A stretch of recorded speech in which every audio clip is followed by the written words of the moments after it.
En cada rincón del planeta, la sombra de la maldad acecha. Un recordatorio constante de la fragilidad humana y la oscuridad que anida en algunos corazones. Somos testigos silenciosos del sufrimiento infligido, la huella imborrable de actos perversos grabada en el tejido de nuestra sociedad. Nuestro relato sucede en la apacible Austria, una nación alpina bañada por el Danubio, cuna de Josef Fritzl, nacido el 9 de abril de 1935, primogénito y único hijo de Josef y María Fritzl. Su infancia transcurrió a 130 kilómetros de la majestuosa Viena, en la tranquila ciudad de Amstetten. Sin embargo, la serenidad de sus primeros años se quebró con la separación de sus padres. El pequeño Josef quedó al cuidado de su madre, un destino que, lejos de ser un refugio, se convertiría en el presagio de una pesadilla inimaginable. Creciendo bajo la sombra del nacionalismo austriaco, Josef experimentó la ausencia total del afecto materno. María no deseaba a su hijo, ni a ningún otro. La soledad se convirtió en su compañera constante. Horas interminables de abandono marcadas por la indiferencia y, peor aún, por el maltrato.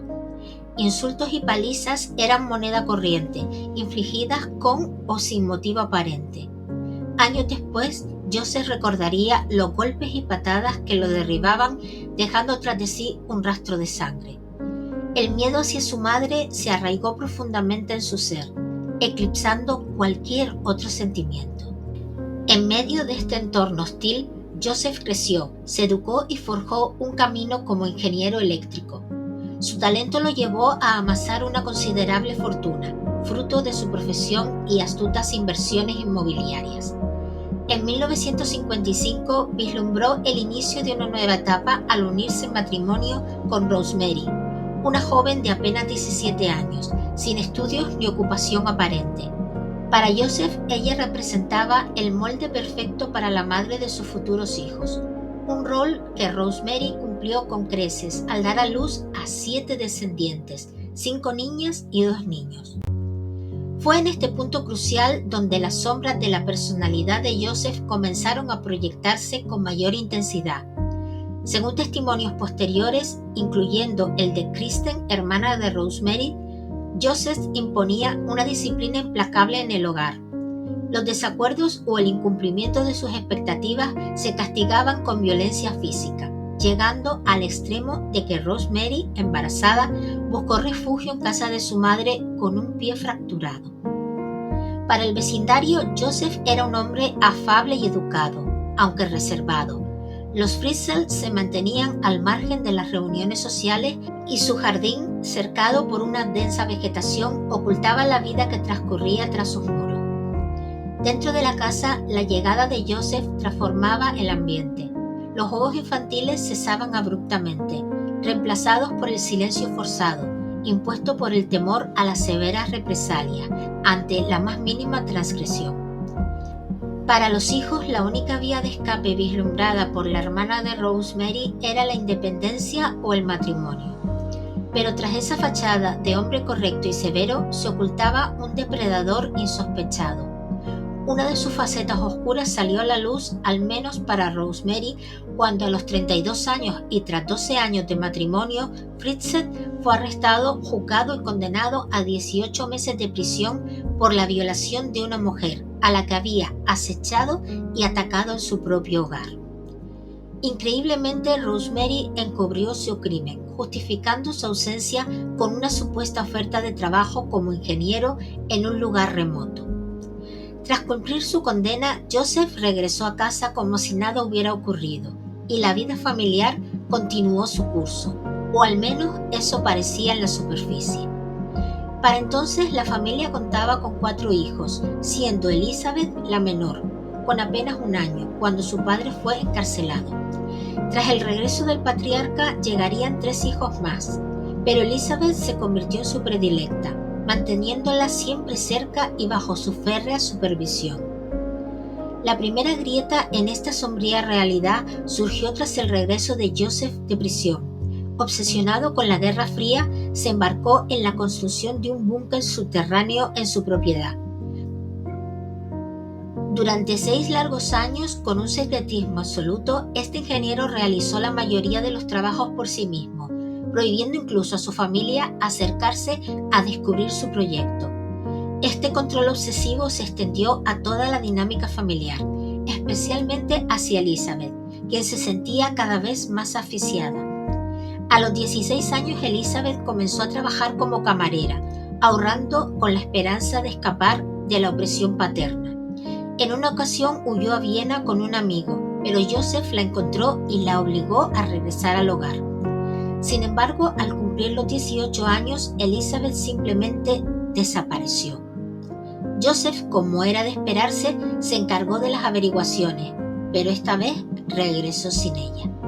La desaparición fue denunciada a las autoridades, pero la respuesta fue desalentadora. Elizabeth era mayor de edad y tenía derecho a tomar sus propias decisiones. Una semana después, una nota enviada a la casa trajo una explicación. Elizabeth se había unido a una secta religiosa y no regresaría. La noticia fue un golpe para la familia, pero con el tiempo se resignaron a la idea, y la vida en casa de los Fritzl continuó con pocos cambios aparentes. Las semanas se convirtieron en meses y los meses en años, sin más noticias del paradero de la joven. Pero al tiempo llegaron noticias y algo más, mucho más.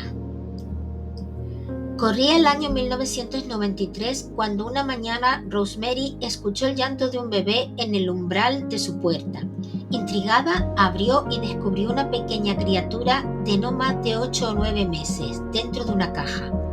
Junto a la niña, una nota escrita por Elizabeth, 9 años después de su desaparición. En ella explicaba que había tenido a la bebé, pero que no podía hacerse cargo de ella en la secta religiosa a la que pertenecía, pidiendo a sus padres que la cuidaran. Tras el impacto inicial, nadie dudó de la autenticidad de la nota. Conocían bien la letra de Elizabeth, y la familia se hizo cargo de la pequeña, a la que llamaron Lisa. Incluso tiempo después, tras cumplir con los trámites legales, la niña fue adoptada por quienes en realidad eran sus abuelos. Habían transcurrido casi 2 años desde la llegada de Lisa cuando la escena se repitió de forma casi idéntica. Cerca de la medianoche, el llanto de un bebé resonó en la puerta. Al abrir, Rosemary encontró a otra niña en un cochecito. Esta vez no había nota, pero poco después sonó el teléfono. Era la voz de Elizabeth, que sin dudar volvió a pedirle a su madre que se hiciera cargo de la pequeña, alegando su imposibilidad de atenderla, y colgó abruptamente. Unos instantes después, el teléfono volvió a sonar. Rosemary, aún aturdida, respondió y nuevamente escuchó la voz de su hija, repitiendo exactamente las mismas palabras que la llamada anterior, para luego colgar sin darle tiempo a su madre a reaccionar. Era obvio que lo que había escuchado era una grabación. Rosemary estaba impactada, no solo por la nueva bebé, sino por lo inexplicable de cómo su hija tenía su nuevo número de teléfono, que aún no le habían comunicado a nadie. Compartió su inquietud con el personal de servicios sociales notificando de la llegada de la niña, pero el asunto no trascendió en ese momento. Resultaba imposible imaginar que casi 2 años después, en 1997, llegaría una tercera criatura sorpresa, un varoncito que, al igual que sus hermanas mayores, fue acogido por sus abuelos. El abandono de tantos bebés en tan poco tiempo generó una amplia cobertura mediática y los Fritzl recibieron más de 20 visitas de representantes de servicios sociales. Los 3 nietos, Lisa, Mónica y Alexander, crecieron junto a sus abuelos, aunque solo la primera bebé fue legalmente adoptada, aparentemente por motivos económicos, ya que el gobierno austriaco no ofrecía ayudas por hijos adoptados, pero sí otorgaba una suma mensual a las familias que acogían a niños sin hogar. La vida continuó sin grandes cambios, marcada por las ocupaciones propias de criar niños pequeños. Nada hacía presagiar que el destino de la familia daría un vuelco del que sería imposible regresar. Pero sucedió. El inicio de un final que nadie pudo anticipar se desencadenó el sábado 19 de abril de 2008. Joseph se presentó en el hospital de Amstetten con una joven en estado crítico, afirmó que se llamaba Kerstin, tenía 19 años y era su nieta. De inmediato, la joven recibió atención médica urgente. Presentaba una grave insuficiencia respiratoria que requirió maniobras de resucitación para salvar su vida. Kerstin quedó en coma, pero a medida que avanzaban los exámenes, los médicos se enfrentaban a un enigma cada vez mayor. El cuadro clínico de Kerstin era sumamente inusual. Además de la insuficiencia respiratoria, sufría de insuficiencia renal.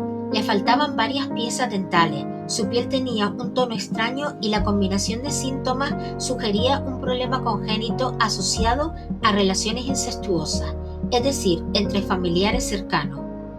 Ante la rareza de los síntomas y la gravedad de la joven, los especialistas solicitaron hablar con la madre de la chica. Joseph se mostró confuso, incapaz de ofrecer explicaciones coherentes.